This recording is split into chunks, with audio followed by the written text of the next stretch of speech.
Bonjour à tous, dans cette vidéo nous allons voir ou revoir comment construire l'image d'une figure par une translation. Donc dans ce cas nous allons nous attarder à la construction de l'image d'un triangle par une translation. Donc là c'est la translation qui va transformer le point M en M'. Alors qu'est-ce que ça veut dire la translation qui transforme M en M'? Tout simplement on va faire glisser notre triangle ABC. D'accord, de la même manière que le point M glisse en M'. Donc, c'est-à-dire que tous les points du triangle ABC vont se déplacer sur des droites qui seront parallèles à M'. Donc, on se souvient qu'une translation, elle est définie par trois éléments, une direction, un sens et une longueur. Donc, notre direction, ce sera la direction portée par la droite M'. Le sens, donc on a dit la translation qui transforme M en M', donc on va se déplacer de M vers M', donc dans ce sens. Et la longueur, tous les points vont se déplacer d'une longueur qui correspond à celle du segment M'. Alors, première chose, on trace la droite M'. Maintenant, pour pouvoir tracer les parallèles sur lesquels vont se déplacer tous nos points, alors on va simplement construire les images des sommets de notre triangle, hein, ça suffit.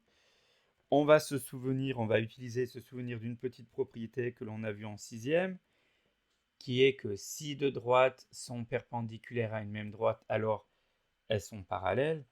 Donc là, on peut imaginer que c'est notre droite M'. Là, ce sont les droites que l'on veut construire. Donc, pour pouvoir avoir des droites qui sont parfaitement parallèles entre elles, on va utiliser une troisième droite dans notre construction.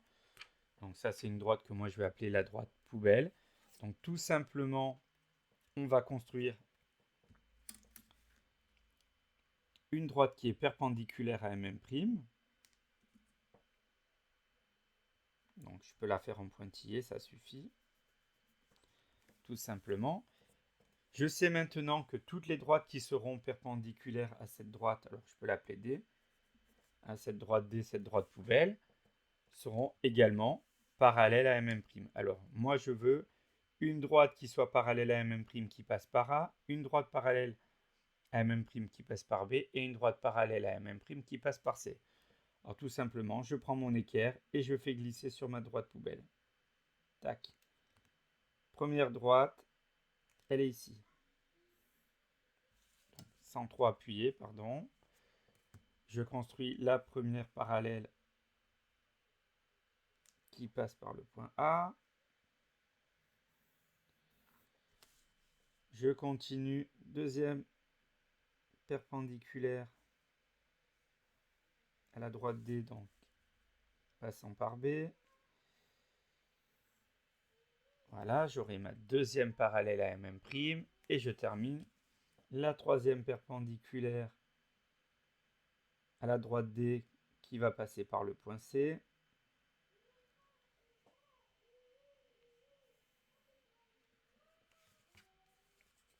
Et j'aurai ma droite parallèle à M', passant par C.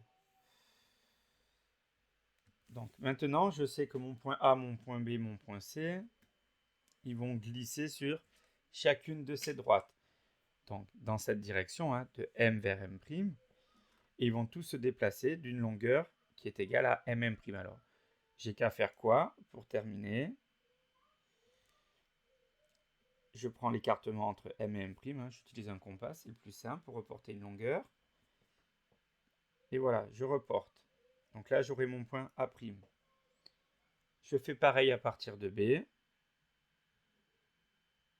Là, j'aurai mon point B'. Et je fais pareil à partir de C. Donc là, j'ai eu mes points A', B' et C'. Et je n'ai qu'à relier mes trois points pour terminer.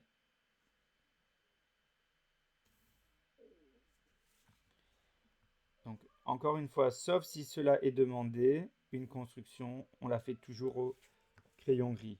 hein, ça permet de pouvoir corriger si on a fait des petites erreurs. Voilà. Donc, notre figure de départ et son image A', B', C'. Cette vidéo est terminée.